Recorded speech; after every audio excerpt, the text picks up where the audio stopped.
Welcome to Phonogenics 101, a Riotboy production hosted by Jeremy Gloff. The podcast where people who love music discuss albums track by track. Please hit subscribe, and if you'd like to support this podcast, patreon.com/Jeremy Gloff or Venmo @Jeremy Gloff. And now, on to the music.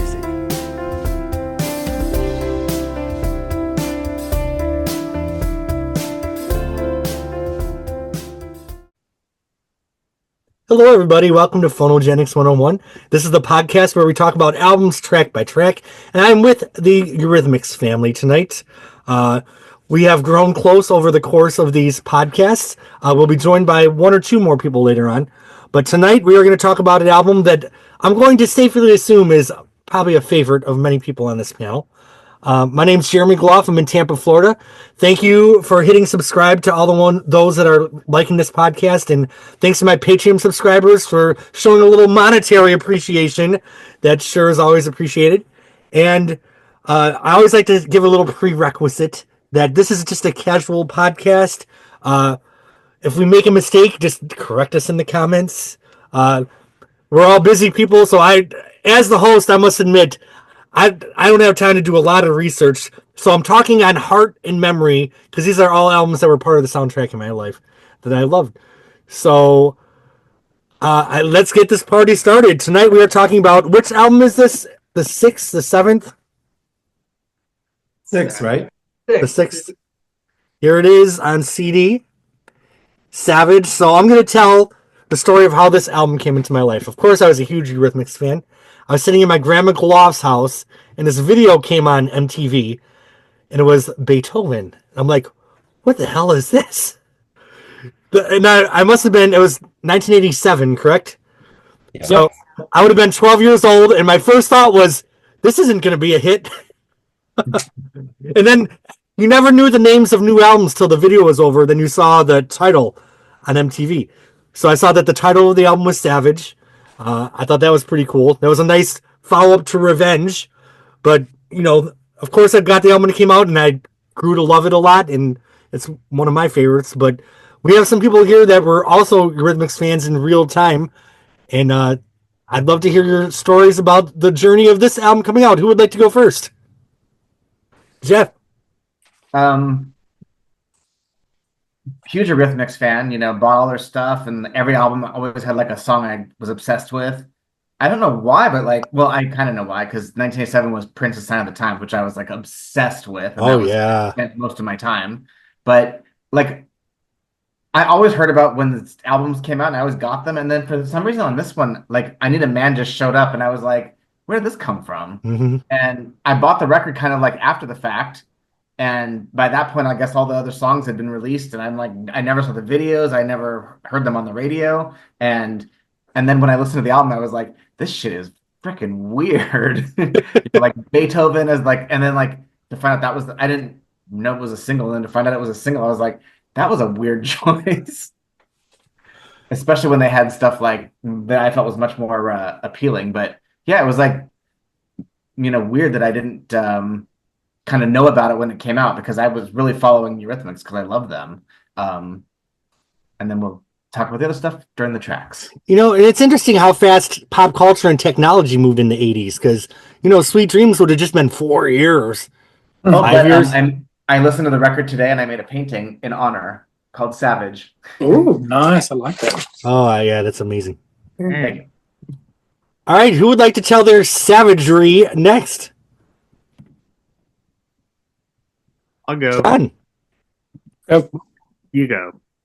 Well, I was We all raise our hands at the same time, I think. I was a Very freshman in excited. college, and somehow I got the Beethoven 12-inch. I ordered it from England, and somehow I took it to one of the classes, and it was kind of the hit of everybody, because they didn't really. I must have been with some very unhip people, because they didn't even know what a 12-inch single was.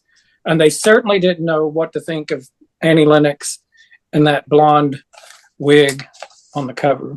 But that's what I remember about that. All right, John. So can't remember exactly when I got this first single, but I heard it, and I know Peter and I were like in super contact because that was after Revenge. I think the album was like really somewhat after the high that they were on with Revenge and the whole tour and the world thing. I really appreciate that they shifted with like unashamedly, unabashedly, without any like, okay, like the label would probably want us to just crank out another hit. We're just gonna, and that's the thing is you know, they had artistic license to do what they wanted to do. But it was about the time I started going real clubbing, like 87, I guess. And this nightclub called Club Rio, they were downtown Atlanta, and like they had two dance floors, and it was kind of like people really got into it because it was kind of like the kind of like the freak club kids in Atlanta. It was kind of, that kind of venue. So like when Beethoven came out, they were just all over it. And just to hear it on the dance floor was kind of cool. Do you remember, did they play the dance mix or was it the album version or both? I don't remember, but it was like they always used to play like that and Salt and Pepper Push It kind of like next to each other. Or the particular DJ did. Those are the two songs I remember hearing a lot at that venue. The 12-inch in the U.S. that had I Need a Man and Beethoven together got to number 6. So big hit for them on the dance club. Get those collections ready. Yeah, I actually don't have a ton from this album, but just the standard and most issued single. But it seems like when they issued the remixes and stuff, like on the bonus disc, or whenever they would put they put those out, it was like it seems like there's so much disparity between the different mixes, like on what formats they show up.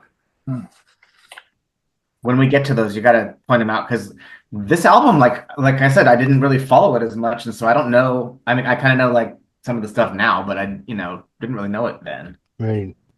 It's interesting. I looked up earlier chart positions.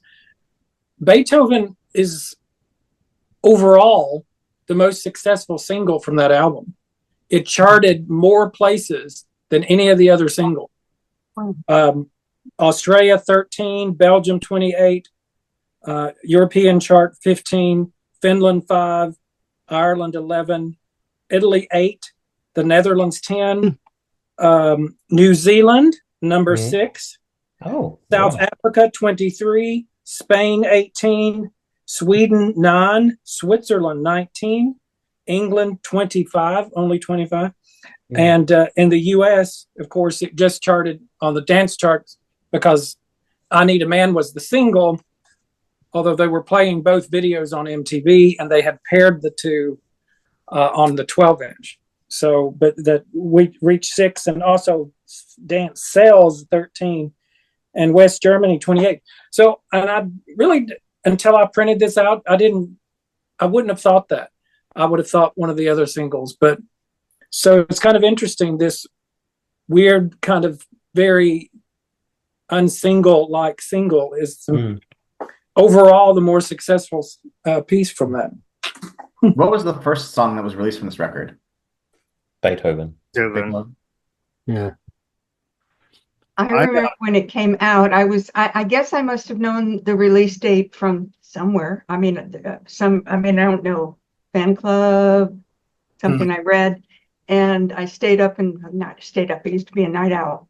So I got it again at Tower Records on Sunset. And again, of course, I went up to Mulholland Drive in the middle of the night, played it. Did they have a midnight on sale? Yeah, they did. I Yeah. love those. Those were fun, except I had to work several of them. It wasn't that. The Guns N' Roses, like part 1 and 2 thing, that was not. Yeah. So, Lynn, I'm curious, what was your thoughts on this album? The first time you drive up to that hill and listen to it. I loved it. I thought Beethoven was pretty weird, I will admit. And I still do, but it's grown on me some. I loved it. I remember particularly the Chillin', not, what's the second, what's the, Shame. New Place to Chill in My Heart. Yeah, that Mm. video in the Mojave Desert. I remember that one really well. Yeah. I remember one of my first thoughts of the album is I just felt like it almost felt like unfinished, like they were being flippant and just kind of throwing shit out. But in retrospect, I think they put a lot more thought into it than it might sound at first. I think some of the songs, like I even perceive some of them, especially on the flip side, is like there could be they're almost like filler, but they're good filler. It's not like it's not like no filler. Mike or David, do either of you want to talk about? Sure. Do you mind?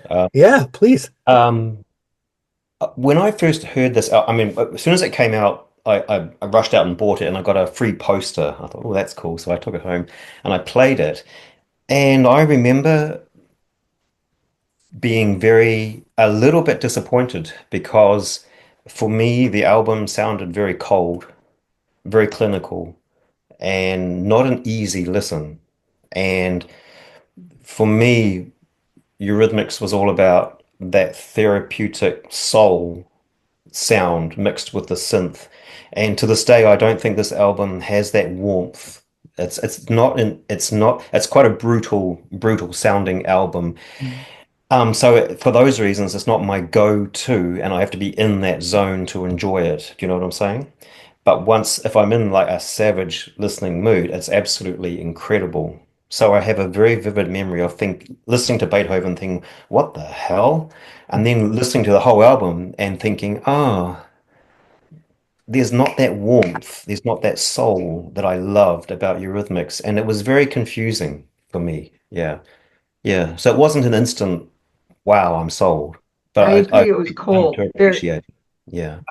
What's interesting, I was Exterior. thinking about the notion today that a lot of fans and stuff kind of refer to Savage as like their return to synth pop. Yeah. Really listen to the record. Yeah, Beethoven Yeah. is the first song, and they kind of rope you in on like synth, I think. But it isn't. I mean, it's just as much instrumentation as like Revenge.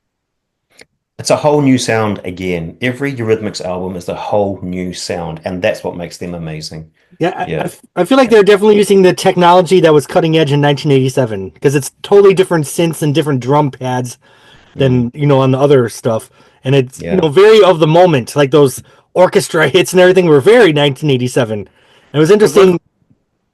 Well, Dave, wasn't he working on what was it called? It was a giant. He called it a synthesizer that was as big as a house. I think that's hyperbole, but the synclavier, is that what it was? Yeah. Yeah. So, and he and Ollie Romo apparently were trying to. It took them a while to even figure out how to do it. And if I understand this right, Dave was doing music, and Annie was by herself writing lyrics, and he would be sending music to her. Okay. So they weren't in the studio. I think Dave it seemed like he was doing it on the go, because when you see Brand New Day, there's the segments where he's like with Sakamoto, and they're kind of you can hear the beginnings of what he's recording, but it seemed like he was doing it. So he was recording on the go, like apart from Annie, and she was doing bits elsewhere. Yeah. I don't know if anyone can qualify that, but that's sort of what I remember about reading it. Which I can imagine they were sick of each other after 3 years of revision, So, David, do you want to add anything about when the album came out? Yeah, I do. Well, not necessarily about when the album came out, because I bought it straight away. I mean, that was when I was going to record stores like every other day, on release dates and all that. I will say this, that this is actually, as a whole, my favorite Eurythmics album. I don't think it has their best songs, but I really love it. I love it. I can listen to it all the way through. Now that I've been listening to it again, I like it even more. It's really good. I would maybe even go so far to say that it's very much like a concept album. Yeah. Oh, absolutely. It is. Yeah, absolutely. Absolutely. It's interesting their artistic their artistic journey. You know, they had the first, well, of course, there was In the Garden, but then they had this couple synth albums. Then with Be Yourself Tonight, they made a stylistic shift to a more full band sound, and then with Revenge, really, followed that path, and then had a huge world tour. Does anybody know why they consciously decided to make their creative world so small with this album? Have they ever talked about it in an interview? I don't remember any They specific. recorded it in France, as I recall, a chateau in France. If Right. you remember that. I think they were tired. Just fatigued? I I think they remember wanted to be Dave in one saying place. clearly maybe. several times that once they'd done the Revenge Stadium sound, they made a very conscious decision to go right back to synthesizers, which is exactly what they did. And he said that several times. So Okay. that was intentional. Yeah. I read Can I just show you? Go ahead. Can I show you something to do with the album artistic Yeah, please. artwork? So Yeah, we I know know. this album sleeve, right? Yeah. Yes. Yeah. And of There course, was note that the font was smaller on the LP version than the CD. I always like the LP version. Okay, go ahead, Mike. Oh, okay. There was an original artwork like this, and Wow. it was all done in black and red, like a Zorro zigzaggy Savage Flash kind tape. of. Some of these albums were pressed as a promotion, saying, out soon, or now. It's the same on both sides. Um, and there's the album inside it. What country is Uh, actually, I got this from Australia, a friend in Australia, so I don't know. But one of our friends, our Eurythmics family, has the original artwork that's in line with this, and it's a black and red silhouette of Annie in the wig, a very distinct outline of her. I think it might be red on a black background or black on a red background.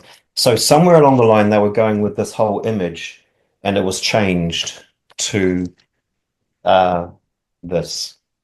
It's really interesting. I think it might be Craig Hogan or Stuart Lennox had posted all the artwork. He's got it on display on one of the posts on our fan club page. So I thought that was really interesting. This is quite a rarity. It's a real gem. Yeah. I've never seen it. I'm sure it's in Steve's repository somewhere. Steve has one, I think. Yeah. Interesting because when I see the logo, like the album font, I mean, I immediately thought of like Patti Smythe and Scandal. Oh, yeah. I'll bet they made a conscious decision to like get rid of that font. Kind of would have steered you in one direction. I think like the album cover, the released one is like really chic and very like, there's something really classy about it to me. This is Australian. This is Australian. That's I cool. don't think you could look at the artwork from the photographs from Alistair Thane and not use them like Lauren Stevens ended up doing. I'll show something. Anybody have this book? Oh, yes. That I've seen that, but I've never. Yeah. Yeah, this is a huge book of his portraits, and so there's Annie, and I bought it back in the day. I've never seen it again. It's massive. It's a giant book, but I mean, that's the cover, So that's the Beethoven cover. So There was a French magazine that used the cover, like a British, like dominatrix. It was at that time. I don't think it was Skin 2, but it was some other like fetish related magazine, and they used that Beethoven cover, which I think was a great. It's interesting from a branding perspective. The first single being Beethoven, which we all seem to agree that it's a unique song, which we'll go into soon. But even the cover, like if you're just walking by, we know this is Annie Lennox, but the average consumer wouldn't. And I think that was a daring thing for them to do. Because, I think this is a good time probably to bring up the video album. What was her name? Sophie Mueller? Is that how you say your name? Yes. Kind of like Blondie did with Each the Beat. There was a music video filmed for each song, and then Annie would do it later with Diva. But they created a whole concept, and I feel like this is an album where the videos are as important as the songs. You know, I can't listen to Beethoven without seeing that video. And those characters, like the housewife, what's this one? The vamp or the bad drag queen. The bad drag queen. She was playing cougar before cougars were playing cougars. So I'm trying to remember. I was trying to remember this earlier. The video album came out a few months later, right? Yeah. And I think if it was something released today, it might be different because there are ways that you kind of do this. But it would have been interesting had that been released as a film or some such thing, and the album was its soundtrack or something. And I could have seen that. You almost could see that happening today, you know, with streaming and all this stuff that, you know, because it is like Jeremy was saying, it's in a weird kind of way, the video album is the thing that is so ingrained in, anyway, for me, in all of our memories. I mean, well, I remember at the time the album was issued, the very same year, television in New Zealand played the entire Savage video album from start to finish as a special. Really? The whole thing. Yeah. Wow. So I was thrilled to bits with that. And so the video album, the whole Savage concept had quite a presence in people's minds here in this part of the world. It made quite an impact. I feel like it's a shame because I know Blondie's Eat to the Beat did get reissued as a 2-disc set with the audio, then of course the DVD, and I feel like that would be such a great reissue for this album to have a companion. Yeah, I'd love to have it.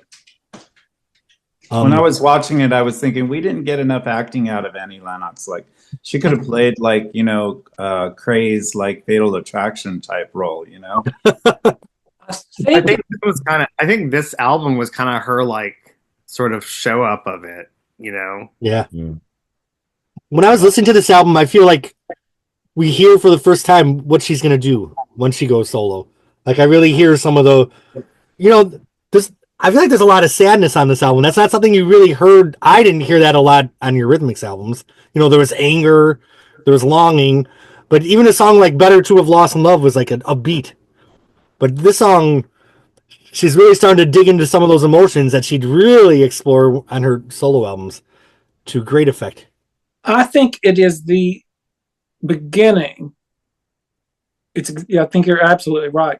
But I think it's the beginning of Annie Lennox as a solo performer in a way. And they did talk about this a lot. Dave talked about, you know, that he wasn't in a lot of the videos because the songs weren't really made for him to be in the videos. He is in some of them, of course. And he stars in Shame with her, of course.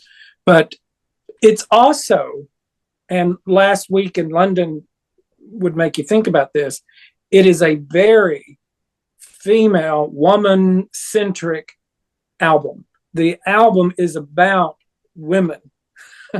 And so I think also it's in a way, she hasn't, you know, moved in 1987 into any of her work with women and girls and Activism. Yes, sorry, thank you. But I think you see a lot of that on this album when you read through the lyrics and you listen to the songs and some of the messages in it. I think it's really interesting. And someone mentioned actress, and I think it was People Magazine or one of them reviewed Savage, the video album, and the reviewer said something to the effect of, has there ever been a more natural born actress than Annie Lennox, or something to that effect? And that she could have done anything, clearly. It's interesting when a performer goes solo and then is, as you know, hugely successful as a solo artist. You know, like, you know, I'm a huge Blondie fan, but to me, like, the Debbie Harry solo albums never really created their own huge personality of their own. But to me, Eurythmics and Annie Lennox are two whole different things in a way. And I go to them for two whole different reasons. And Diva is probably one of the most important albums in my life. So it's interesting that the heights that they came to Eurythmics, she would do it totally differently on her own. And it's just a testament to her as an artist. But I feel like a lot of things, when I was listening to Savage, some of that emotion that she wrung from these songs, I would hear her do again when she went solo. So interesting, and the album also is a mirror because it has the video album with the performance pieces. So all right, any other general thoughts on this album before we go into a track by track discussion? Well, I was dreaming like a Texan girl. The first time I heard Beethoven, I was like, what the fuck is this? This will not be a hit. But then when I got the album, and then finally years later, I guess when the greatest hits came out, there was a VHS. I mean, I just watched that Beethoven video. It's probably the most watched Eurythmics video for me. And in my life, there's times where like I become Madonna. Like if I'm walking up the stairs, I'm like, I'm Madonna and Papa don't preach. Or if I'm sitting in a chair, I'm like, I'm Madonna and live to tell. Well, many times I'm Annie Lennox at the end of Beethoven where she's walking with the wig past the building. Has anyone else ever felt like they're having a Beethoven moment when they're walking down the street? I'm like, I'm Annie Lennox. Oh, absolutely. There's like those memes where you're like, listen, you're like acting all tough, and then like they show what you're listening to, and it's like, with a girl like that. Well, her video, the video for Beethoven, her like walking off when you get to see that, like she's walking past that like, brick wall or stone wall, and it's sort of like, I think it's like she is like entering the album and kind of like transitioning you into, where she's going. What a daring first single.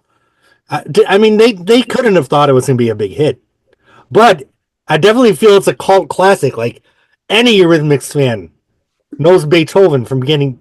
I was driving from volunteering, like saying every word. We know every word of this song.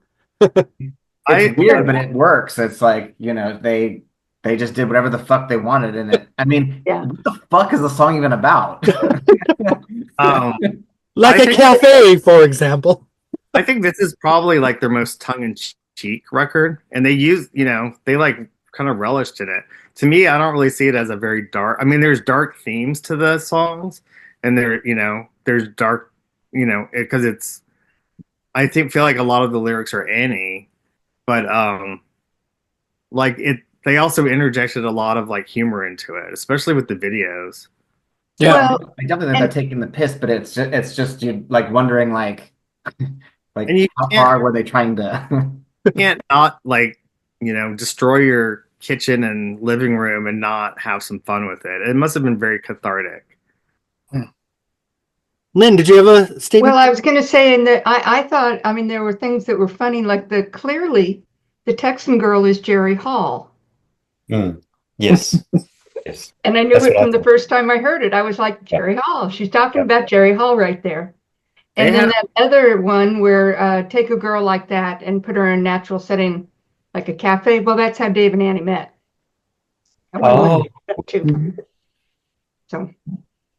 Very good. Never put it together. Yeah. But speaking as the woman here, yes, I want to do that in the kitchen sometimes. Be careful with that knife. Careful. Annie would be what we would call a folk queen. Yeah. This is definitely, it's just the most camp moment of Eurythmics by far. One of them. Annie said the character is a woman dressed as a man, dressed as a woman. Right. She wants to flip it entirely on its head, and she did. Yeah. And what an acting performance, and the way she narrates the song. You think you really like? She just like the whole thing is so brilliant. Like I didn't get the song at first, but this might be my most listened to Eurythmics song because I'm a camp bitch, and like, but underneath the campiness, there's that isolation and frustration, and just like, oh, wanting to just bust out and then do the walk past the building with her titties bouncing and the wig bouncing. And you missed your calling. Yeah, I missed my calling. Damn it. Some of you have said that how odd you thought it was. And I have no memory of thinking. I was elated with it. I thought it was absolutely incredibly different, of course, than anything they've done before, anybody else had done before. But I just adored that. I just thought it was just the most interesting thing ever. I mean, I guess, again, to go back, you've already talked about it, but how do you watch that video and it's just crazy. Does anybody remember the U.S. promo poster that came out? And a lot of the record stores had it, and it was fairly large, 24 by 36, but it's a still from the photo shoot. Yeah. But she's got her hand up, I think, on her face. Yeah. Oh, yes. And the wig is almost off her head. Yes. I had that print. Yeah. They issued that in the album that came with a poster, I think. Yeah. Oh. And the promo posters, the US promo posters were like this super glossy finish. Yeah. Yeah. Go ahead. Everybody goes for it. Oh. But it was a free poster inside the music folio too. But I mean, I was going to say anyway, that was quite the poster to be promoting that album. I think,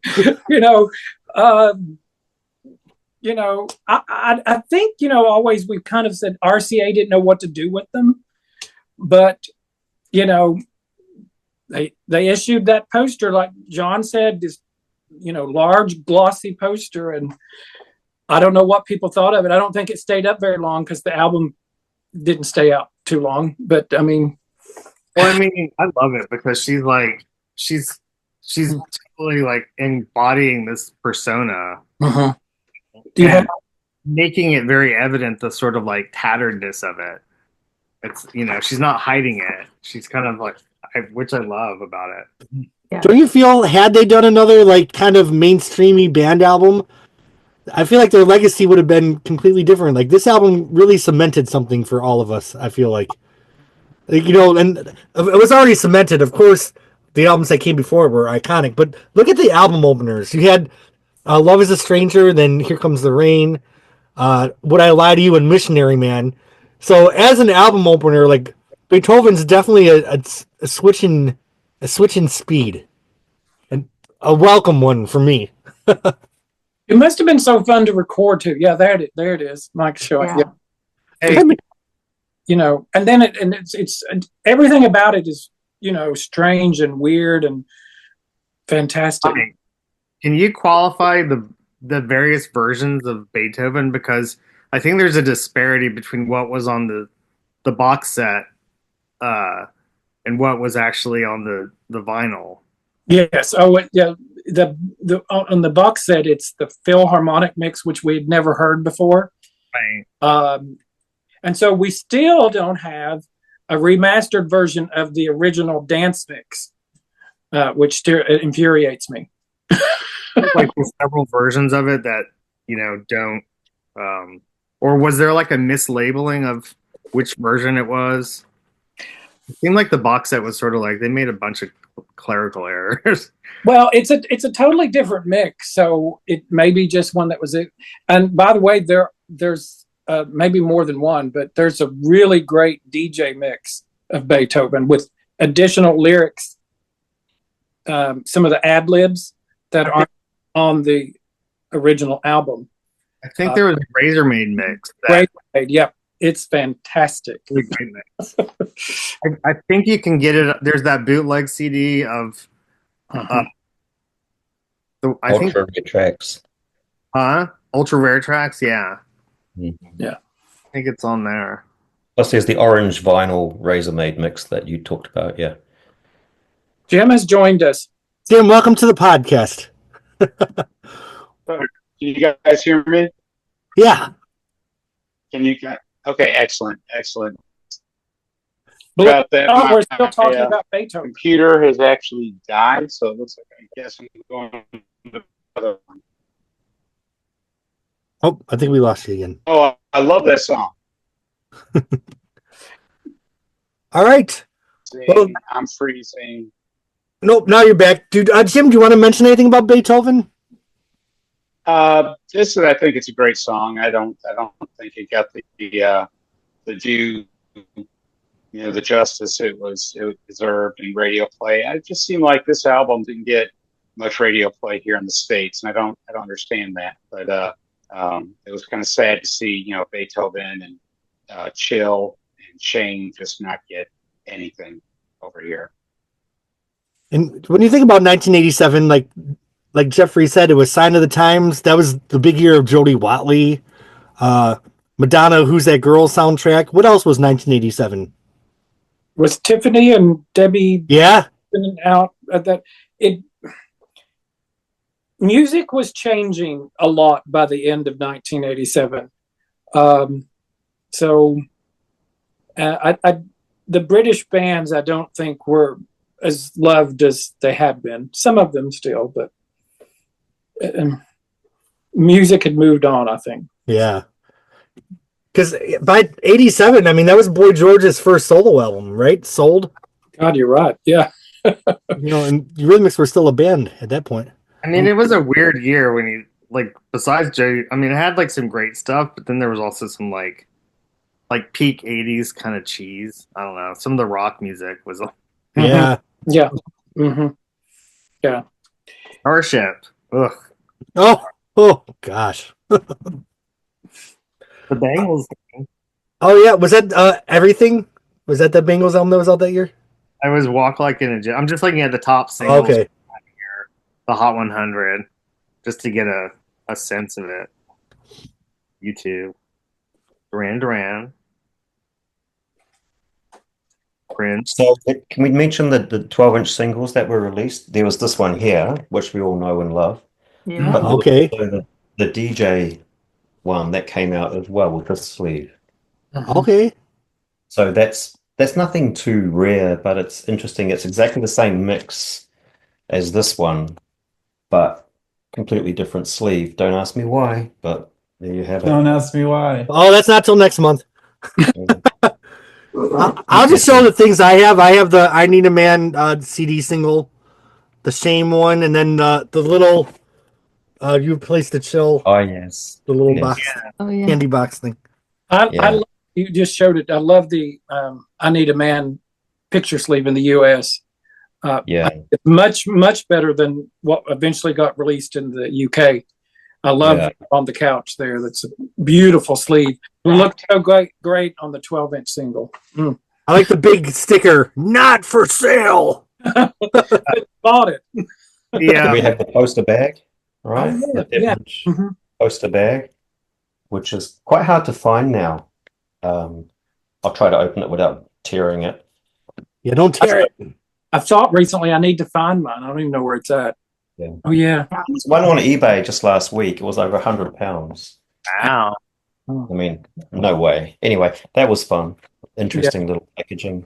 I think that the reason that DJ promo was just that sort of simple plain is they were really waiting for a reveal. I don't think they wanted to give too much away.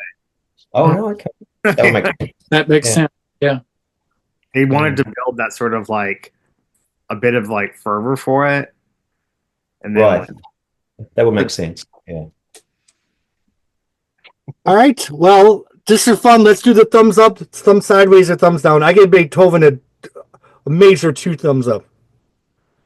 Looks like it's unanimous here on the Phonogenics panel. All right. So where do you go from Beethoven? And he's got a lover back in Japan. The first time I heard this song, I felt like they're being flippant, just kind of tossing off the song, like break away those times. But Love the first notes of it. yeah, From Beethoven to that. I like when she's talking at the end. I was bitter when I met you. I mean, very theatrical. I do love this song. What do you guys think of this one? Love it. I like this. Yeah, it's beautiful. It's a great song. Agreed. I think one of the ad libs at the end, "Eloquent with Rage," I think she sounds exactly like Aretha Franklin. Anybody else think that? Yeah, I can hear that. I know exactly what you're talking about. Yeah. I want to hear it and think Yeah, see if I think that. I Yeah. was bitter when I met you. That, Oh, oh, yes, of course. Okay. I think the scenes of her in the video where she's like in the back of the convertible, it almost seems like that was footage from like she's still in her kind of revenge mode as far as look, just her look goes. So Well, they were interesting, working on John. it the tour. When that footage was filmed, isn't that from Brand New Day? Possibly. I think so. I think there's Right. two videos from the album that were not filmed by Sophie, and I think that Right. might be one of them. There's a scene in Brand New Day. There's a scene in Brand New Day where it's Dave and Annie walking through a bamboo forest in Japan, and you can hear the cracking of the bamboo as it pops and cracks in the wind. And those sounds, to me, are exactly the sounds that you hear on I've Got a Lover Back in Japan. So I always think this was recorded more or less around the same time, that very sharp popping sound that's right throughout the song. I always associate it with that. Do you feel the lyrics are she's daydreaming? Like, what do you think the song's about? Because I felt like she doesn't really have a lover, but she's kind of daydreaming. I think it's talking about life on the road, disconnection with anything Okay. solid Yeah. and real. She's just everything's disposable. That's how I feel. That's just me. Okay, and that makes sense after that world tour for sure. Exactly. I feel like even this song has a camp moment where she's like, break, break, woo! Like she does that. Yeah. Woo. Yeah. It's very much it's a relation. I mean, it's clearly it's a relationship album on different, probably different levels, but it's the most sort of like it's kind of it's a concept album, so that's kind of that concept of like the passion and like heartbreak and rage and stuff. I will say this album was definitely a grower for me because I don't think I loved it the first time I heard it, but I just listened to it over and over and over, and then I kept listening to it up till today. Like it's just an album that once I understood it and once it got spinning, it was always part of my life. Interesting too, like they use break, in the chorus, break, break, and then like the very next line is like, "Do you want to break up?" Yeah. Like very conscious to. There's a lot of like ties between the songs because they say talk about heaven, and then don't they go, "That's right" in this song? No, that's in heaven, isn't it? I feel like they do it in this one too. Oh, do they? Talk about heaven. Yeah. Which is Always themes of heaven and angels and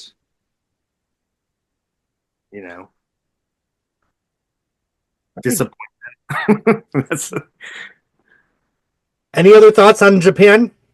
Jeffrey, I think you're on mute. Someone said at the beginning of this podcast that there's this album is a lot of filler, but it all works. And I kind of feel like this song is sort of like filler because it's not as good as their other songs. It almost sounds like she wasn't trying as hard, but it still totally works. It's a great song. It just feels like with the oomph she gave in like Missionary Man and like When Tomorrow Comes, this is like a lower version of that, but yet it's still great. Right. And some of it did. The problem with Eurythmics is sometimes they're so good that when it's not completely blowing it out of the ballpark, it almost like doesn't sound as good. And I felt like when I first heard the album, some of it felt like they were on autopilot with me, but looking back, that kind of fits the themes of fatigue that they felt in real life and what they're talking about on the album. Welcome back, Jim. We're talking about I've Got a Lover Back in Japan. Any thoughts? I like this song. The break, break, break away. Those ties kind of gets a little stuck in your head. And it's a little annoying at times, but it's a good song. It's I'm not sure the placement is the best for it, but it's a good song. All right. Anybody else want to jump in on this one? It's just the lyrics on that song and all through Savage are probably some of the best that Annie's ever done. Their lyrics are fantastic. The music sometimes, like on this song, is a little bit minimalistic, but when you pay attention and you're listening and you're, what she's saying, all through this album, but even on this song, it's deep. It's good stuff. All right. Well, any other thoughts? I give this one thumbs up. Oh, I probably give every song on the album a thumbs up, to be honest with you. But Thumbs up. Yeah, same. It's a good pop song, I think. Mhm. It's not a bad pop. It's kind of where it needs to be. it's it's interesting. mellow after Beethoven. Right. You can, It's kind Yeah. of sort of airy feeling to it. Well, we go from break away those ties to do you want to break up? This song always kind of had like a kind of, I keep using the word flippant, but like, and it's only highlighted by the video where they're kind of doing like Swiss Alps dancing to the song. Logging, I know. Hilarious. well, it's also the video has the footage of Annie kind of in the white with her. Isn't that she's kind of like rolling around on white sheets? It's like such a huge, just visual contrast too. Mm-hmm. I think it's kind of brilliant how, the music's kind of upbeat. Yeah. Oh, yeah. Do you want to break up? Like, whatever. You want to? Yeah, no, maybe. When I heard this record for the first time, when this song came on, it was finally like, oh, the Eurythmics are back. This is the Eurythmics I know. Those first two songs were kind of like, what is this? Why are these at the beginning of the album? And it's like, this song, okay, I reckon this is like the sound. Okay, I got it. That's I definitely love the lyrics. I've got a heavy heart, got a heart filled full of lead, pocket full of heartache, car crash in my head. Oh, crashing my head. Yeah. You're right, Jeffrey. It's like they're back. That's a very 1987 bass line right there. Yeah. Isn't there a dance mix of it on on Chill 12-inch? Yes, there is. Yes, Oh, there is. really? Yeah, it's the Yeah. only. Mm. That didn't make it on the box Is it set. good? And Yeah, it was, is. Yeah. Yeah. and it was supposed to be on the little CD in the tin. Yeah. Somehow the record company completely messed that up back in the day. Jeez. I just love the video. It's so sarcastic. It's so funny. Hilarious. It's brilliant. Absolutely hilarious. I Yeah. love it. I love that her Swiss Miss look is really Yeah. just kind I of know.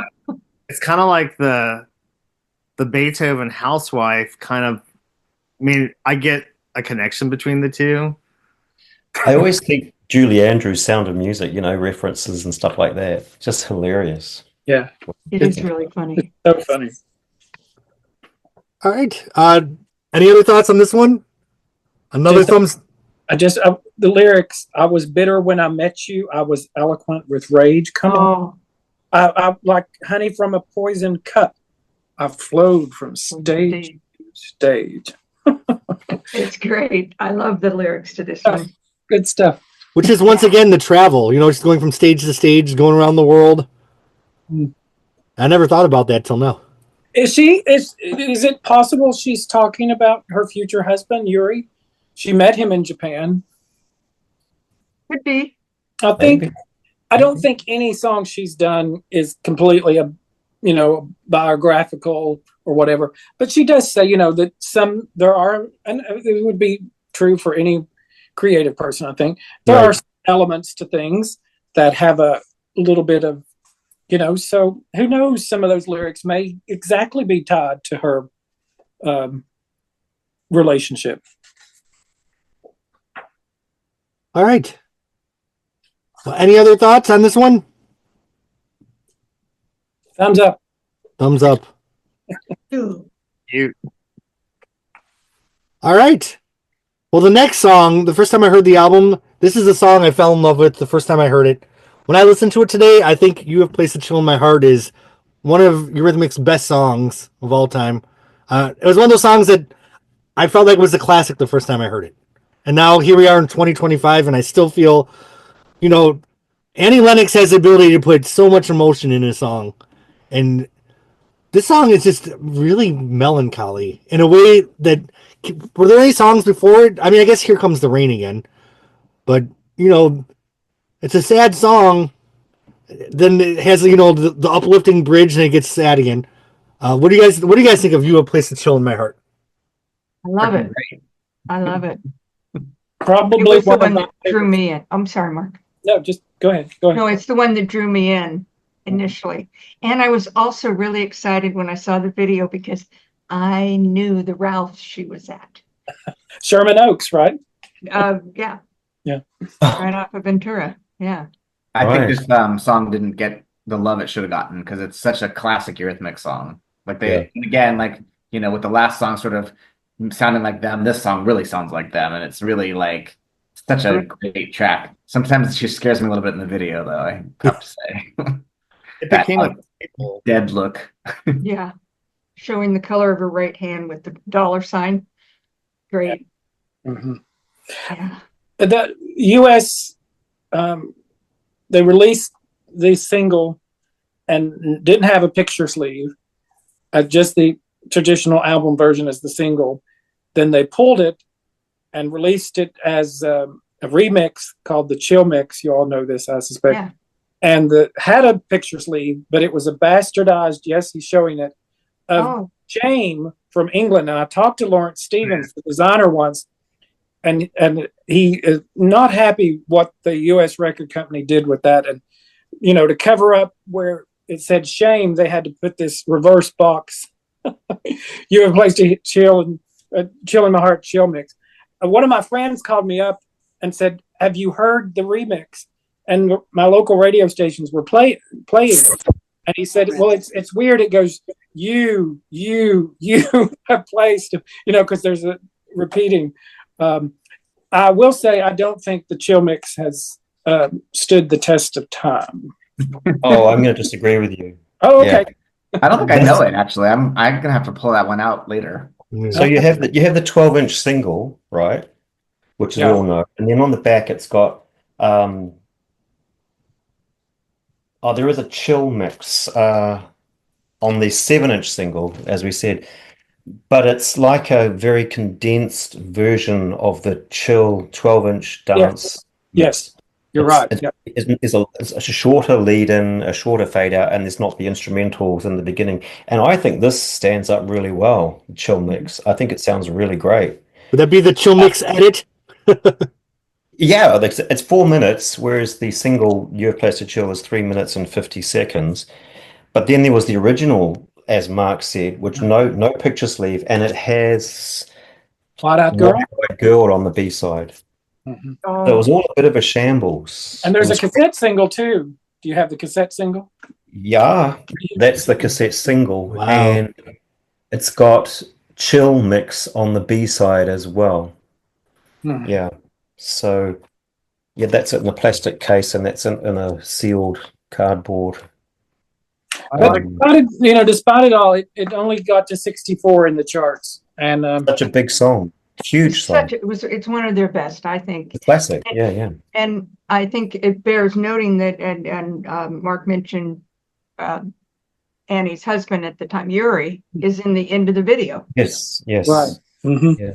The back of him. The back of him. Yes. She's hugging him. Yeah. And that She that looks happy. acoustic version, the acoustic version I did on the Eurythmics live album, that bonus disc that wasn't part of the regular release, that acoustic version of You Place Chill in My Heart, so good. I mean, it's become as much a staple. I mean, it became as much a staple in their sets as Here Comes the Rain Again. It kind of, it almost seems like that, those, besides Sweet Dreams, like those songs are like always, Yep, definitely. Classics. What? Even in any solo stuff. What live performance is the only performance that's based on the album? A little that's not, because pretty much once they started performing it live, it was the acoustic version. Yeah. But the Mandela concert, they do more of a full band version of the song.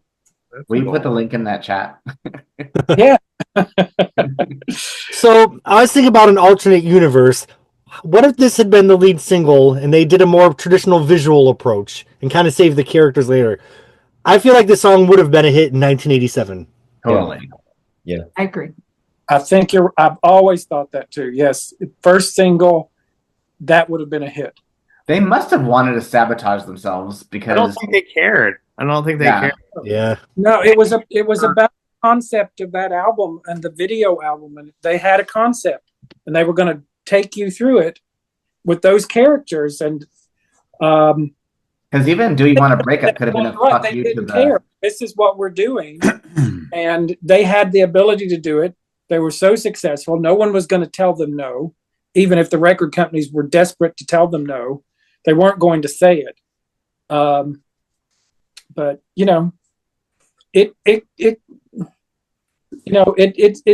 stops some momentum though, in a way. We don't look at it that way. I mean, I think it's up there with 1984. With, if you asked more fans, what's their best album, people are going to say Savage. But it did stop their momentum a little bit. You know, it wasn't a huge hit album. It didn't have a lot of hit singles. But I think one of you, maybe it was Jeremy, but I don't know. But you know, today it's pivotal to their catalog and to their success and what people think of them, that they get props for. Hey, we're going to do this. We're going to turn it around and do what we want to. I mean, yeah. There's points on this album where I almost feel like they're punking us in a way. Like they're just kind of almost doing like a parody of a kind of song. And I don't know where the line is where what's a joke and what's real. And I think that's kind of the mastery of the album. But, you know, in another universe, think of an album where You Have Placed a Chill in My Heart was the opening track. Like that could have been just as strong of an opening track as Here Comes the Rain Again on a different Eurythmics album. Yeah. Totally agree. It's definitely stood the test of time, though. It's still a standout track. It doesn't get old. It sounds amazing even today, and they still play it a lot, you know. If I have it play, if I'm just playing random songs in my car, and You Have Placed a Chill in My Heart comes on, the volume goes way up. I mean, same. It's It's a great the song. opening strains of it, much like Here Comes the Rain Again. Yes. Oh, great. All right. Well, I put this right up there with the classics. You know, Love is a Stranger, You Have Placed a Chill in My Heart. Thumbs up all the way around. And honestly, I feel that the melancholy kind of introspective intelligence of this song carries on through the rest of the side. Because I feel like Shame, this is a deep song with definitely some melancholy. Is it a commentary on pop culture? What do you guys feel Shame is about? Oh, what do Shame well, I love Shame, and I sent you something I'd written. Yeah, that was a wonderful piece. A while about it. It was great. And it's, to me, it's, what did I say? Now I'm going to read it, because I thought it was pretty good. Yeah, read it.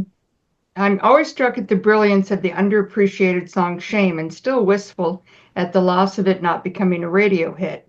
It's even more relevant today as people covet lifestyle chic at the cost of their integrity and soul. And then dropping down, it said, the betrayal that they're feeling is clear on both of their faces in Shame. You know, it's the downside of fame is what they're expressing. Mm-hmm. And all of it. And this is 1987, before reality TV, before, you know, celebrity culture just got the way it evolved. And it's gotten worse, but celebrity culture was around then too. Sure. Yeah, the Inquirer, Star, all the tabloids. It seems like kind of it's very much a response to I feel like they're kind of coming down from Revenge from the whole period, because it seems like that really was sort of like their commercial culmination in a way. Mm-hmm.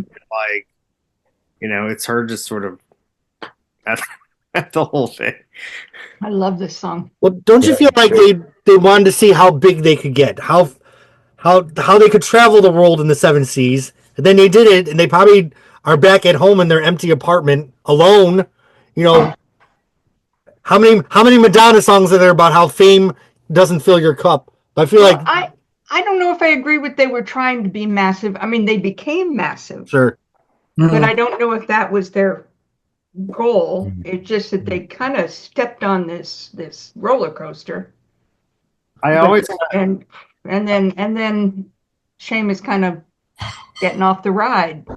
Interesting to note that when Savage was done or when it was released, both of Dave and Annie were in very important relationships in their life at that point too. Yuri and then Siobhan Fahey from Bananarama. So they would get, at least they were getting a little more stability. What year was Sacred Heart, the first Shakespeare Sister album? Was that 87, 88? 88, I think. 88, okay. Nick, welcome to the podcast. We are on the song Shame. Do you want to recap anything from the songs you missed? I gotta hear your opinion on Beethoven. Yeah, we got to hear that. Yeah, so had you heard any of the songs from this album before you dived into the album?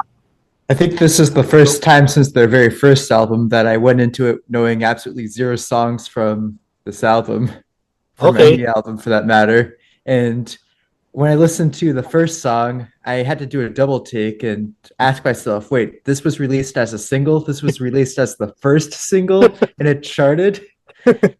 But believe it or not, I actually didn't dislike it. I wouldn't say I enjoyed it either, but it was still pretty experimental in terms of the dialogue that Annie was partaking in, and I'm glad she had fun with that. I know you hate talking songs, so I always wondered what you'd think of this one. Well, she was kind of taking the role of different characters, and I find that a little bit more permissible in comparison to some others, where it's just there for no reason. I think there was a purpose here for opening track. Nick, have you seen the videos from this album? I have not yet. No. Nick, this is your homework. At least watch the Beethoven video, if anything. Okay. You do like a group screening of it. There are characters that follow through. If you can find, and am I right here? The video album is not on YouTube. It is. I'm actually watching it as we're talking about the songs because I haven't seen it since back in the day. Okay, I did not know that. So Nick, watch the video album. It's every track has a video, but characters. It's very important. Characters go throughout, but yeah, Beethoven is essential. Yeah. Hey, Jeremy. Yeah. Can we do a Savage Part 2 podcast and do it as a Videogenics and watch the video? Oh, that would be fun. Cool. I feel like I don't have much to say. Like, I like some of the videos, but some of them I just feel like are just kind of.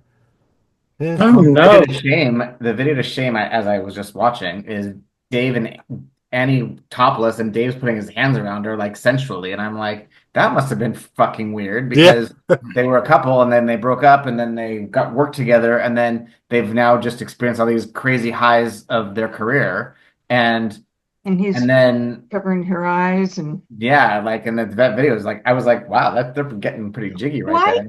Why is that not on YouTube? I think Dave posted it. What? It's on YouTube.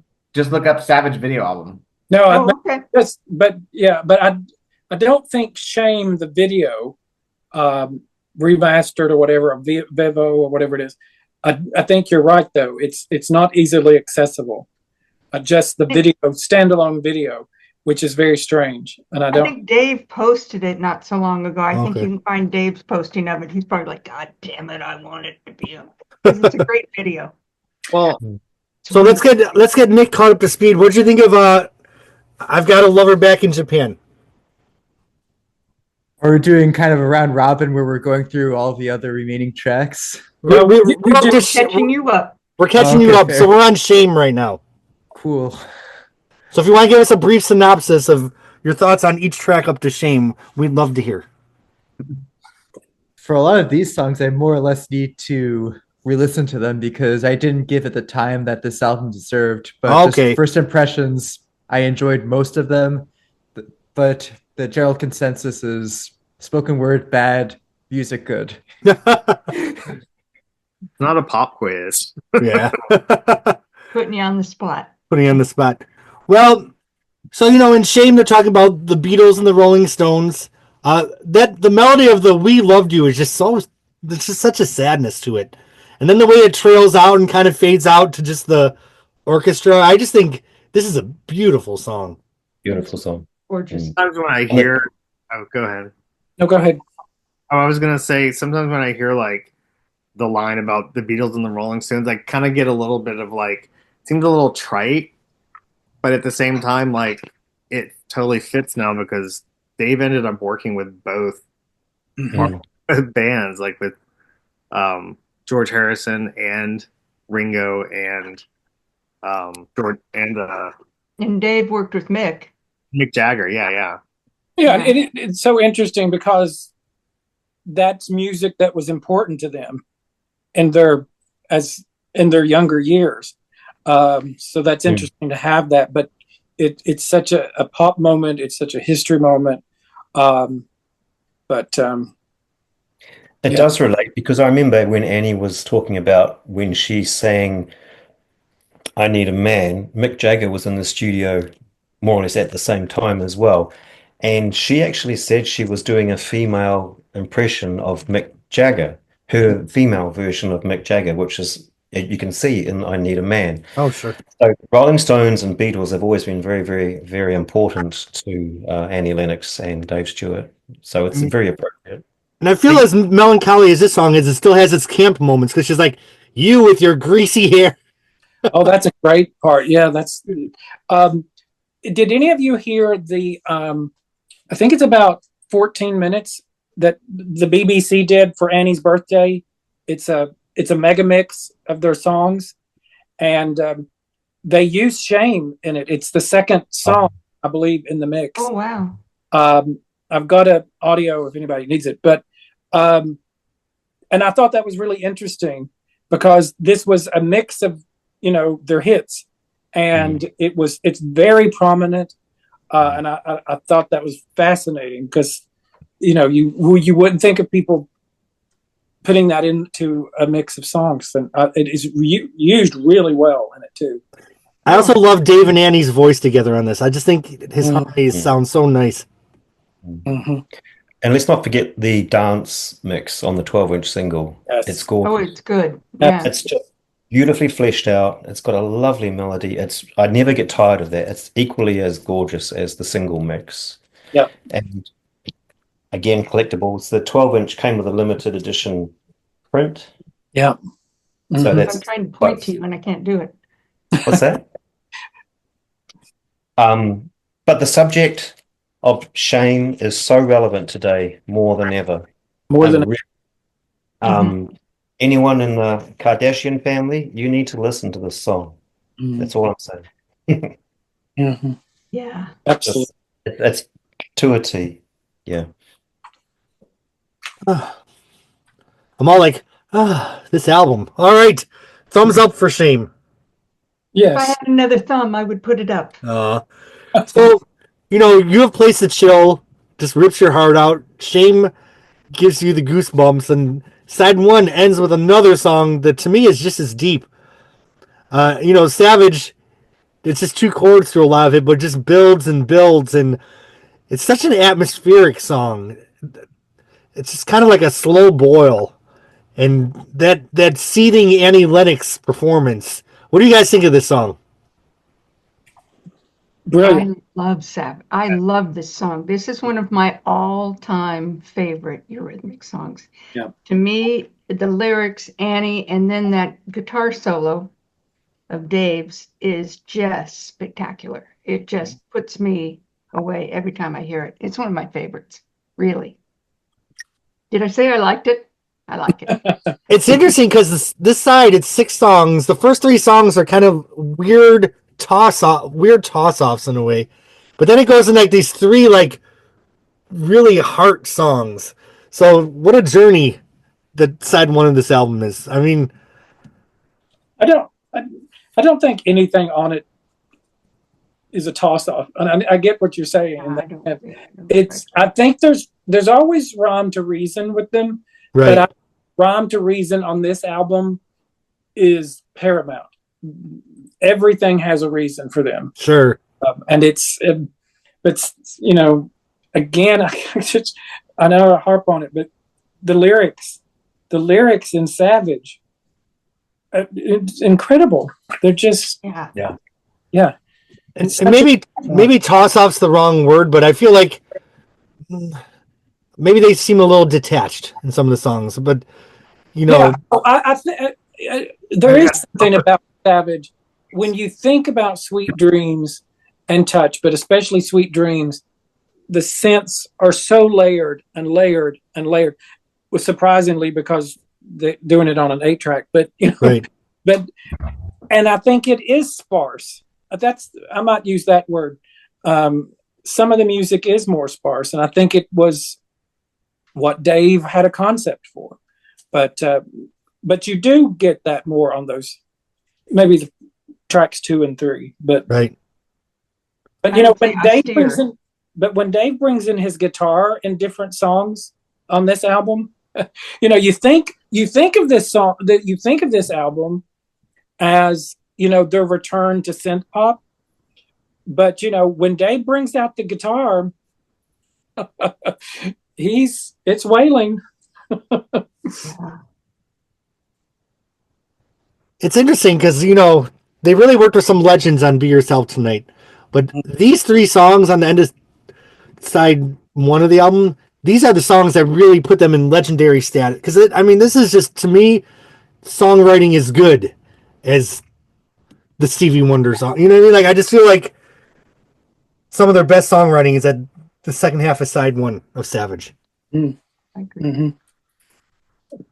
Savage was actually produced by Alan Moulder.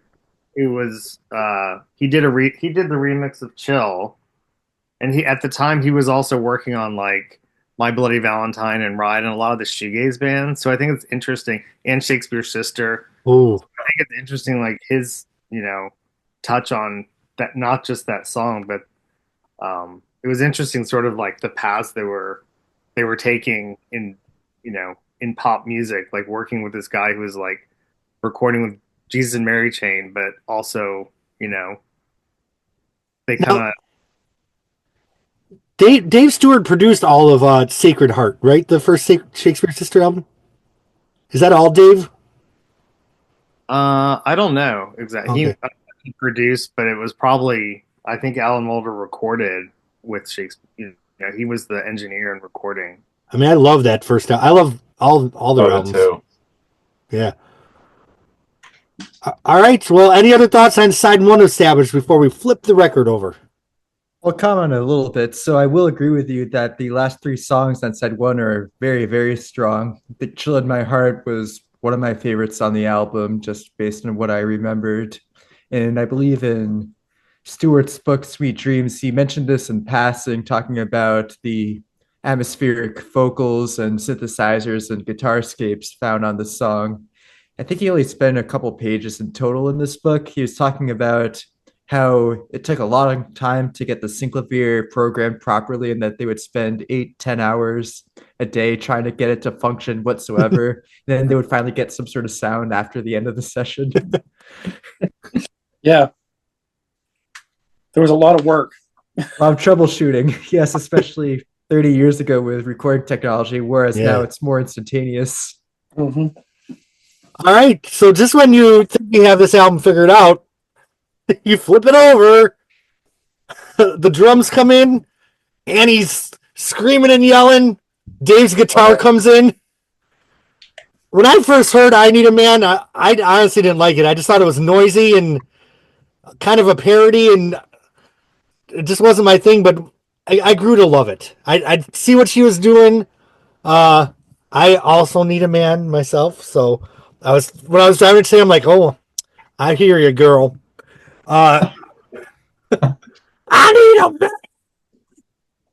But when you watched her on her, I think with her tour with Sting, and she often ended performing "I Need a Man."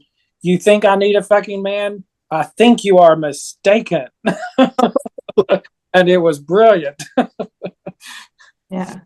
I mean, I think it's clearly like a send up of that kind of like cock rock the character she's playing in the song. But I mean, she sells it.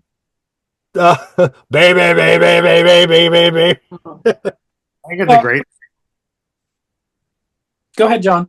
I said I think it's a great single, and I remember it was as popular in clubs as Beethoven was, and actually, like MTV used it a lot, just as as background music for some of their promos. I remember they had some campaign, and they used the instrument from "I Need a Man" quite a bit. Oh, wow. There are 3 videos to "I Need a Man" that I know of. I've always understood there's a 4th version, but I've never seen it. I have no idea if that's correct. But if you haven't seen all 3, of course, this original, then the Macho Mix has its own video, which is fantastic. And then a single camera black and white version. And a friend in Arkansas, it's missing the first little bit. It's the only recording that I know of, and I've sent it to Steve, and he's used it before. But it came on MTV, and she, back in the day, got in the VHS tape, pressed record as quickly as she could. So it's missing just a little bit. Oh, wow. But it's single. What's interesting is, it's single camera. It's not all the cuts and splices, black and white. Whatever the supposedly 4th version is, I don't know, unless it's single camera in color, perhaps. I don't know. Okay. But, that's one of the things that if that video album ever had a re-release, or whatever, I would love, the bonus tracks that you'd get, the 2 versions of the Beethoven video, the 4 versions of I Need a Man.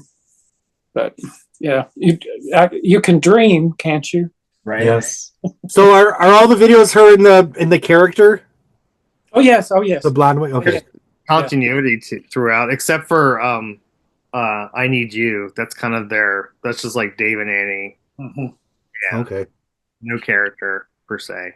See, I didn't feel, I still kind of don't, and I think I'm disagreeing with everyone here. I don't feel like this is single material. Like, I just don't feel like it really is what the radio was playing at the time. And I couldn't imagine it being a hit, but do you guys feel like it would have been? Mm-hmm. I Need a Man? It was popular. It was popular on the dance charts. Sure. I thought it was fierce. Her I heard it vocals on the and radio everything. when it was- I mean, yeah. She's rocking. Yeah.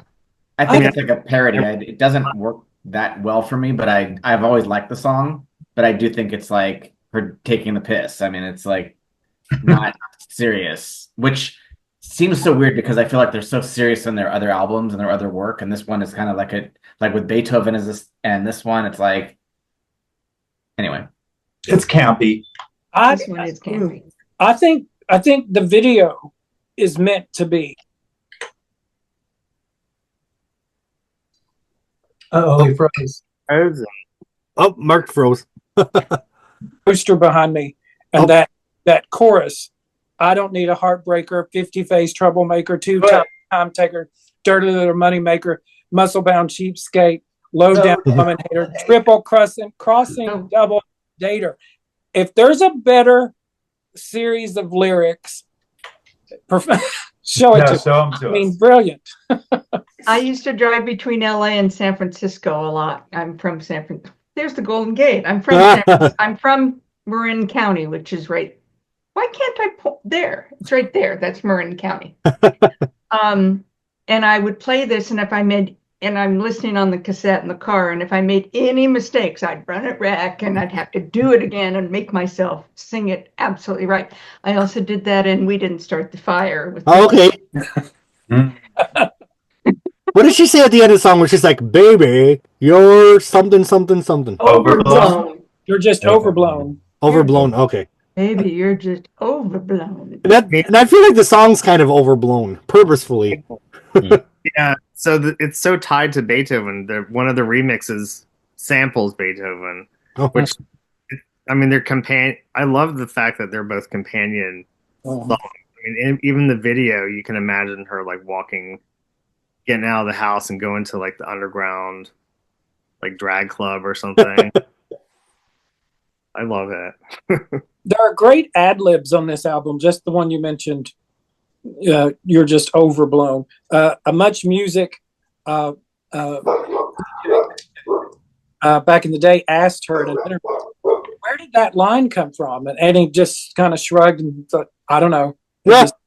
Which line was that, Mark? I'm sorry? Which line was that? Baby, what is it, baby? You're just overblown. Just an Yeah. ad lib kind of thing. But there are great ad libs throughout this album. There's some that we haven't songs we haven't talked about yet. But I think in the studio, again, you know, whatever context is in her head about these songs and the characters in these songs, and there are characters in songs, not just the videos, they're coming out. All right. Any other thoughts on I Need a Man? I think it was a tough sell for radio. It's a, you know, Because you're thinking like 87. I Think We're Alone Now. Foolish Beat.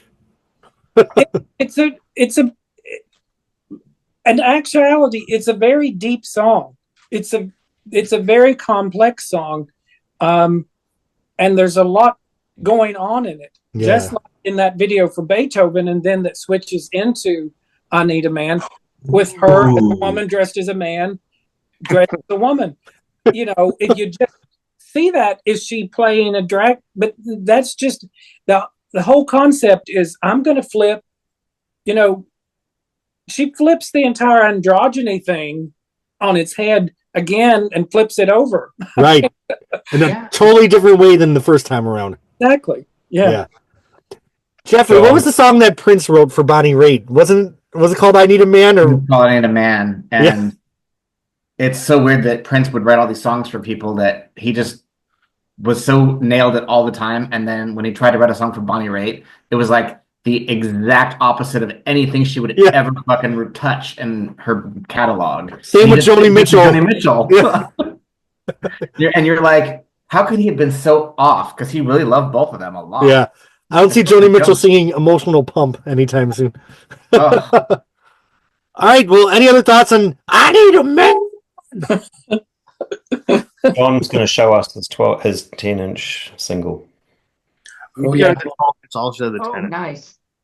I was to say it's not that kind of podcast. But then you said singles. I just love the image. I mean, she's like, to me, it's super camp. Yeah. Yeah. You know, it is serious. She was serious about it, but she was also. Yeah. I mean, I remember like in the clubs, like, you know, drag queens love this album. Oh yeah. Yeah. I still give it a damn thumbs up though. Oh, it's great. absolutely. Oh yeah. Well, that's cool. What's That's that? Oh seven. shit. Oh, Look at wow. That's the same. Yay. that. This album is just fucking wild, man. Like what That's the a great cover. it's a Oh, that's WTF. great. I love it. Yeah. Lawrence Stevens had just as much fun with this. He had so much to work with. It's the back cover is just the back of the wig, right? Yeah. All right. Put the blame on me. Great. Put the blame. I was what's the second track on side 2 of Revenge? Take Your Pain Away. Take Your Pain Away. I always put these two songs together because it almost feels like filler to me a little bit, but it's not. Like I still do love it. And I like Nick. I'm sure there's a little bit of talking in this one, so I'm sure not your favorite part. But what do you guys? What do you say? Horrific. Vic? Oh, These are the two like filler, but really good filler. To me, this is like the musical interlude of the album. Like, you know, they purposely are kind of bringing you down from the energy of I Need a Man. All right. What's everyone else's thoughts on this one? I could turn it up in the car just like Chillin' My Heart. You got to turn this song up and go. It works. Yep. I think Dave's playing some funky guitar. That's not his usual style. Oh, and the sort of are you sleeping on your very own? He does this sort of choir. Yeah. It's good. Yeah. I think it's I think it does sometimes get, you know, is it is it more of a filler kind of thing? Like you said, I think it's. I don't mean it in a bad way. I think it's like a really. I think interlude is better than filler. Yeah. Okay. I like interlude better than filler. Yeah. Too. It kind of has that Western twang guitar that's kind of reminds me of Atomic from Blondie. Because the two songs like really this and Heaven really gives her a chance to like actually like exhibit a lot of vocalizations. There's a lot of it's almost kind of, without really saying it's jazz, it almost is kind of jazz because it's a little more kind of improv in a way. Well, it's interesting because like when I was listening to this album, I thought about how judgy I was about these songs not having a lot of lyrics. But when you think of the Sweet Dreams album, something like Jennifer or I've Got an Angel, this is kind of just returning to the songwriting style that they had in some of that early stuff. And, you know, I guess I just maybe by this point expected a more traditional song structure from them. But, you know, when you put in the scope of their whole catalog, Heaven's lyrically not that far of a cry from I've Got an Angel as far as the amount of words. Or even Sweet Dreams. Yeah. We're talking about Heaven now? Or are we... any other thoughts on Put the Blame on Me? I would like it more if it was an instrumental composition. There's some funky guitar work, but I just can't get behind the vocals. No. What did she say? Are you something? Are you sleeping? Sleeping on your Are you bed. sleeping? Get back up. Yeah, Go I like back that home. part a lot. It's like a funk song. I give it one sideways and one up. Like kind of. Oh, I love it. Oh. But I agree. Love It's like this album. filler, but it still works. Filler, but killer.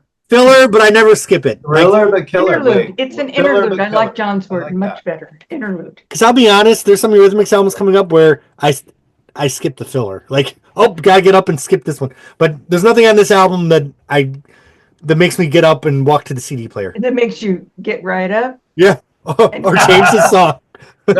All right. That's right. Heaven. Okay. I have to just say, this is controversial. My favorite track on the record by far. Heaven. It doesn't tick any of the boxes of why I should like the song so much because it's totally kind of stupid. It's very dated sounding and it's kind of pointless, but I can listen to this. This is my Love as a Stranger from this record. Really? The bass Wow. reminds me a little bit of Donna Summer, Sunset People. A little bit. I can absolutely just listen to the song over and over and over again and for decades. No, I think it's great that, that's your favorite. I mean, What do you guys think? You must hate it because it's kind of stupid. No, I like it. Nick, what do you think of Heaven? Let's put the spotlight on Nick. The synth bass is one of my favorite aspects of this song. The whispering can do without it. You'll find that recurring theme throughout in terms of my commentary. Just instrumental. If we were to release it as an instrumental composition or even in an instrumental album, I would like this album far more. And now a special guest on the podcast, the person who whispered on the song. Just kidding. Wouldn't be surprised if that was the case. Yeah, thinking of Heaven as like an interlude. I don't even know what to think. You guys have stumped me here on Phonogenics 101. Further thoughts on Heaven? Jeffrey, you threw me off. I know. I at first when the podcast started, I thought actually more people would like it, and then hearing some of your comments, I was like, when we get to Heaven, there's gonna be a big slope downwards. Well, it just takes a little time. Takes a little time. I think it's essential to this album, and I can listen again. Heaven is, I love it. I think it's exciting when I hear it. It's one of those. It's kind of, I think Mike talked about this. Sometimes, when you let yourself listen to it as a whole, and dive into the album, every single thing is essential to it, and I think it is a concept album, and I think you get it, and Heaven is part of that. Oh, and I forgot. I was listening to Savage today, and so I made the Savage painting, which I showed you earlier, and I also made That's Right. Oh, love it. I love it. So, where does the song fit for you guys? I'd love to. In I'd it love that to. she says from Beethoven. Uh-huh. Yeah. Where do I you think love the song Phonogenics. fits in the storyline? Absolutely. 100%. Well, in the Where video does it album, fit? it comes in after "I Need a Man," doesn't it? Isn't that where she's She's driving? wearing the same outfit. I was just watching the video earlier, and She's eating sushi, right? yeah. Stumbling down the hall. You know, I love that video. Does anyone have any idea like what what any of the songwriting process or what the fuck they were doing? I've mentioned once before in a podcast about this very song. Dave has gone on record saying this song wasn't recorded as a song. It's been pieced together from cuttings left over from other songs. And you can hear it when she says just what you need. It's straight out of Beethoven, and all the vocals. He actually pasted the song together. Oh From- wow, Yeah, and you can hear it, right? that And actually now that makes sense. yeah, he's done a Oh, great that's job. cool. And He's brilliant. so I don't think it was recorded as a song. It was just more like an experimental, like you say, filler but killer. That makes me That's like it even more. Yeah, it's amazing. It's definitely a B-side worthy song. Yeah. Do you think they did that because they needed something to take that again, Heaven is the video that comes after I'm suspecting this is another Eurythmics saying, "Fuck you guys, we're doing whatever with how we want to, and this is what you're getting." Yeah. And yeah, And Yeah. Dave just having some fun in the studio. I think so. Yeah, and it worked. Yeah. The Beethoven of side 2, if you will. The Beethoven of side 2. You think you know just what you want. All right. Well, moving on. Let's do a vote on Heaven, though. I give it 2 thumbs up. Oh, God, I can't even go high enough. As high as Heaven. As high as Heaven. Look, Nick gave it a thumbs up too. I like know. Woo! All right. Next is Wide Eyed Girl, right? Yes. Love it. All right. Lynn, I don't want to rain on your parade, so let me just say I never liked this song. I still don't. You I never saw liked what? I saw like the song was really like the filler, but If this had been a drinking game for every time the word filler I know. tonight, I'd be like, Challenge you, Jeremy. There you go. There's your next podcast. What Phonogenics? The Phonogenics drinking game. The Phonogenics the drinking. phonogenics. Come up with a safe word at the beginning of the episode, and every time someone says it, take a drink. But anyway, so Lynn, why did this song touch you? Because I'm a wide-eyed girl. Oh, No, I like it. I could relate to it. And I like the video. okay. Me too. Yeah. It's my second most favorite song on the album. Yeah. Ooh. Still in My Heart and Wide Eyed Girl. It's a great song. It's a great video. Yeah. And I love at the end where she's going, "You clicking down the road in them high heel shoes," and like you like this mother telling off the daughter. It's just great. It's so manic. It is. Again, some of those ad libs. And Yeah. Dave talked about it, that some of the engineers in the studio when she was recording this, and how she totally surprised them, freaked them out. You're like, what's going on? Because she's going wild. Just channeling it. Yeah. Yeah. I love it. It's a great song. And then the trivia about the video, her little girl self Yes. in the school uniform is Dave's niece. Oh. Oh. Yeah.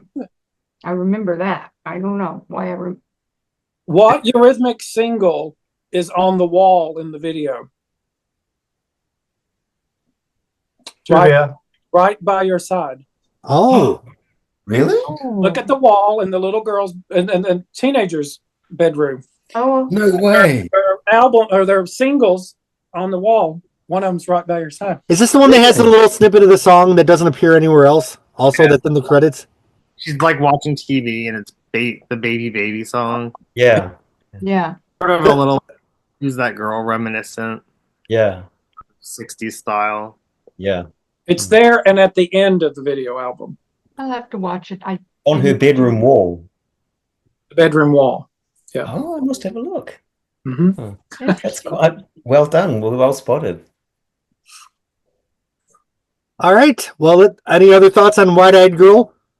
David, you don't say I just like to say I can't always remember to pay my Visa, but yet I remember it's Dave's niece in this Oh. video. Right? Wait, I love it. so the teenager is Dave's niece? No, the little schoolgirl in the Little school. uniform. Okay. Yeah. Okay. The one who kind of winks. hmm Yeah, that one. I so wish there'd been a documentary on. I think there was a little bit of a documentary, but I mean a full-fledged documentary on the recording of this album and the video. And there's so many people I would have loved to have interviewed. Sort of the doppelganger guy in the Beethoven video, who's in the background. Yeah. Oh my God, I just would love to interview these people. If you're out there, call me. Yeah. All right. Well, Wide-Eyed Girl, I give it sideways. Two enthusiastic thumbs up. All right. Then, do you know who the little girl in the Beethoven video is? I do not. Do you? No. We must find her. Must We find need her. we need her. Yeah. Yeah, we need her on the podcast. She's now 46. Oh, gosh. 47. Thank you. Oh, wouldn't that be right?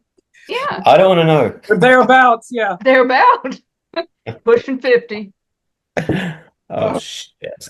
So the next song, I Need You, I always felt like this one was kind of like a stylistic parody, the same way that I Need a Man was. The way they recorded it, with like the false start and then the crowd background. But I feel like it's such a damn good song that I found it interesting they didn't just do a straight take on it.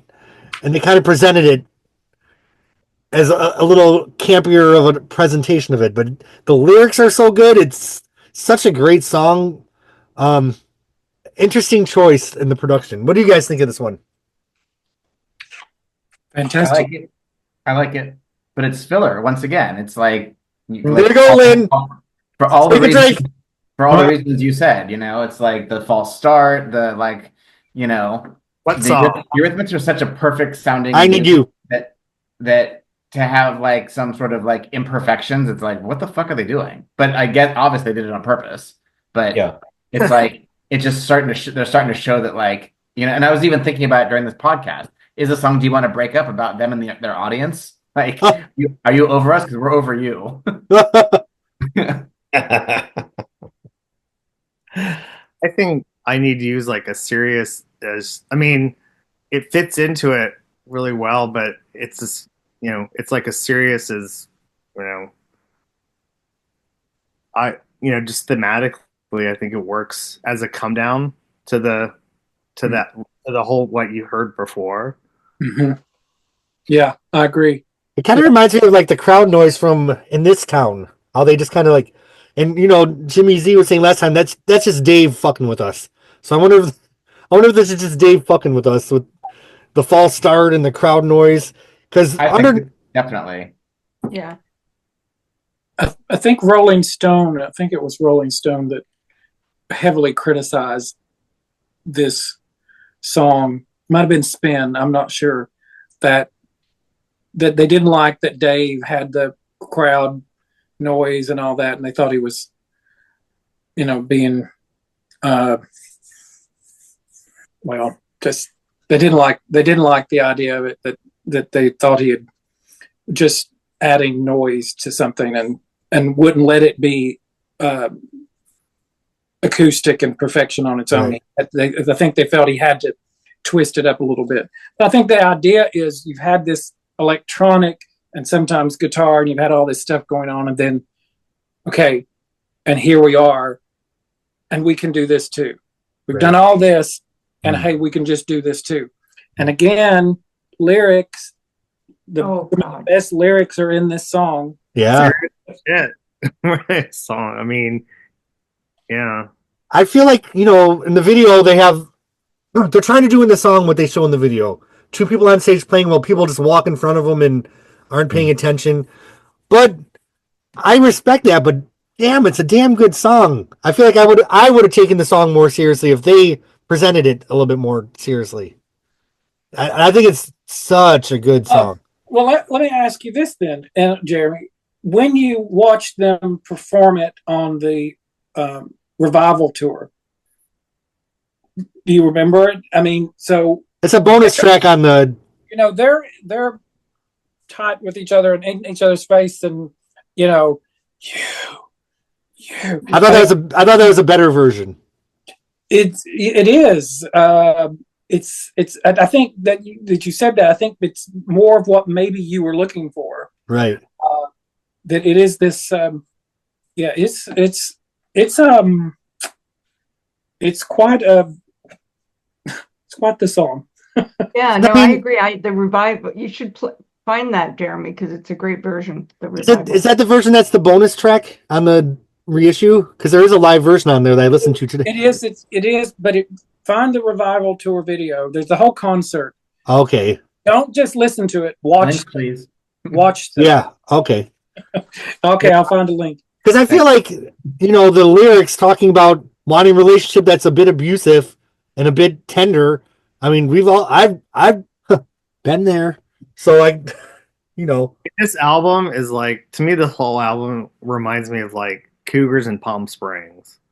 Like, if you get the meaning, it's just like, she's sort of detached, and she's playing the character, but in many ways also, it is following their timeline, their chronology of like, their relationship too with each other. I mean, they were, pretty much a constant at points. They were like arguing, come back together, arguing, come back together. So that's kind of what I get out of the theme of the album and that song. I think it's also a song that I go back to Annie's. This is a very female-centric album, and I think you get a lot of that in this song. There's a good cover by a band called Scrawl. There were, I think, 3 women. It's like they're an indie band from the U.S. I'm not sure from where, but if you look up, I'll drop it in the chat. There's probably a YouTube or Spotify of that cover. I have some memory of that. It's good. All right. Any other thoughts on I Need You?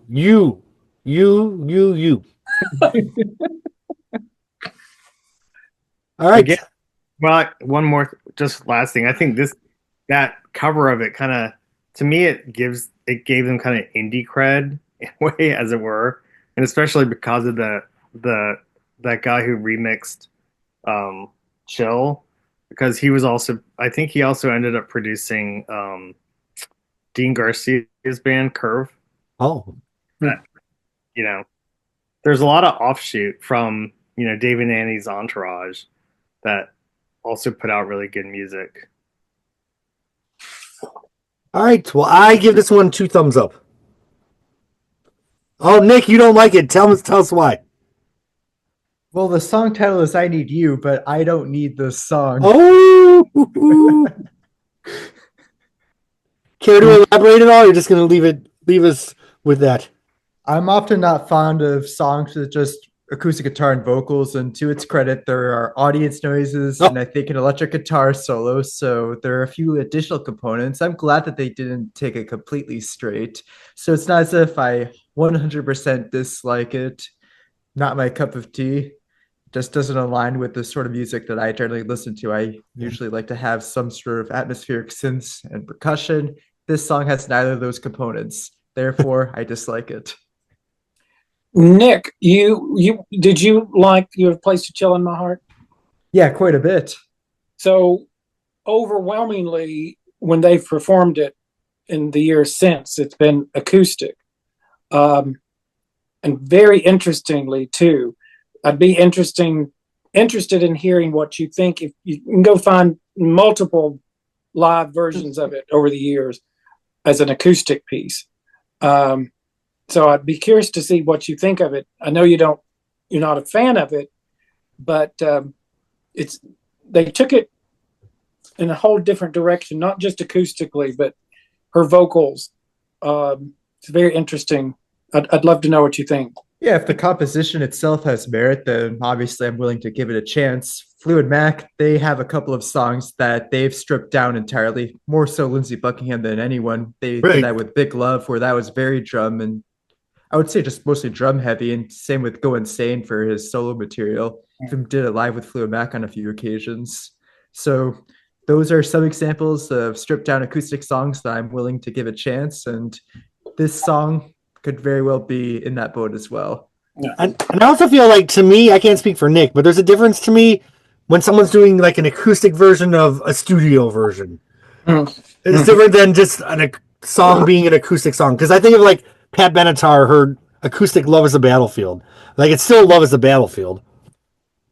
Well, I mean, Dave was always like, you know, he's a guitarist. That was his first instrument, I think. So, like, he's always, from what I recall from interviews and stuff, he's always maintained that, you know, he could play all of their songs acoustic. Like, and that probably is somewhat of the foundation for the melodies between him and probably Annie on piano. I would expect she does a lot of her composition on keyboard. Keep in mind too something about this. Only 3 songs from this album have ever been performed live by them. I Need a Man, You Have Placed a Chill in My Heart, and I Need You. Interesting. So I think I Need You to Dave and Annie is a very important song on this album. And I think they, of course, they perform it as they recorded it, which is interesting because, you know, often they're taking their songs and stripping them down to acoustic, but I Need You's already there. So it might have been interesting if they had done the opposite. Right. But they do perform it very, almost. In the live CD, there was a third CD in the live one that had an acoustic version that was great. Yeah. Several songs, and Chill was in that, wasn't it, as well? I think. Yeah. Yeah. It's they in the concert, the middle part is an acoustic, almost medley. Some of it's almost a medley. Like Right by Your Side is in it acoustically, and but it's only part of the song. It's, you know, kind of sped up. Right. Yeah. I was gonna say the only other song I'd want to hear live off this album, besides the ones they did, is probably I've Got a Lover. Like, as far as a fully realized, you know, live song, I think it would make a really good live version had they ever done it. I want to see them do something weird on stage with Beethoven. I think it would be such a killer opening. You like know, an acoustic version of Heaven. Oh, yeah. Just do the things that, bring the Croquettes back for those background vocals. It's a pity there wasn't a tour that followed Savage, because they may have done more with it. They may have been more experimental. It could have been a really fun show. Can you imagine how burnt out, like how much worse We Toured One would have been had they toured one? I'm not saying that in like a, you know, but it was kind of like we'll get to it when we get to it. Yeah. All right, well, we have one song left on Savage, Brand New Day, which was the documentary that they were part of. So I'm assuming that this song came out of that. Another interesting production choice. It starts off as an a cappella. It builds into multiple Annies doing layered harmony vocals. Some drums build. It kind of builds the way that Savage built on side one. It's a different kind of song, but it just starts out small and gets bigger and bigger and bigger. Who wants to start this one? What do you guys think of this one? I think it's actually a perfect album closer to this one for me. It took it in a direction that, like, you know, even through the camp and the tongue-in-cheekness of it, it kind of brought them back to like true artistry in a way. Right. And her vocals are, you know, amazing on it, I think. I love layered Annies. Yeah. Such great lyrics. Get I your won't be drinks ready. sad. I won't because- be destroyed. Get your drinks ready because I think it's killer filler. Oh no! But it is a good album closing track. I agree. That's okay. You like Heaven, so. No! I knew that was going to be controversial. No! Really, I appreciate that you like it as your favorite song. I think it's great. It's appropriate as a closer because the whole album's quite harrowing, and it ends on a positive, uplifting note. And in that respect, it's appropriate. But as a song, meh. Yeah. Yeah. Annie has a tendency to go back to certain favorite things that she does, in themes and lyrics. But 6 o'clock in the morning, and I'm stepping through the streets, the pavement's cold and empty, got the blues beneath my feet. A little bit of pavement cracks, a little, but she's not copying herself, but she has a tendency to go back to things. Yeah, she's the wide-eyed girl in a purple dress. Exactly. Jennifer. Right. Yeah. Mm-hmm. There's rhyme to the reason. Method to the madness. Yeah. I do think that's a cool thing about their catalog is there's, I guess you could say Easter eggs and different continuities and threads that connect. Nick, what do you think of this one as the closing track? I think it's a very strong closing track. I definitely like the last 2 minutes when the instrumentation comes in. I'm a big sucker for what's known as a train beat. So the snare drum oftentimes emulates the sound of a train where and then it has a lot of cool shooting star synthesizers kind of moving across the speakers. Do do do do do. That cool descending line. I think there's a lot to enjoy from this song. And then the multi-layered vocals, another great component. Yeah. I agree with everybody that felt this way. I think it's a great closing track. Eurythmics generally had great openers and great closers on their albums, and this is no exception. What was the closer on the last one? We Were So Young. I Remember You. I remember you. Yeah, and I feel like Brand New Day is equally a great closer. What a weird WTF album, but I just treasure it, and I'm so glad that they took some chances with this one, because one thing you cannot say is that their catalog went stale here, because it did not. Trivia: what's the one public performance of Brand New Day? What concert? Come on, people! We're all like, Mandela. What? Nelson Mandela concert? No. That's right. Yes. Okay. London Beat with them. Jonice Jameson's with them, and it rocks there. It's great. And I've not found it yet.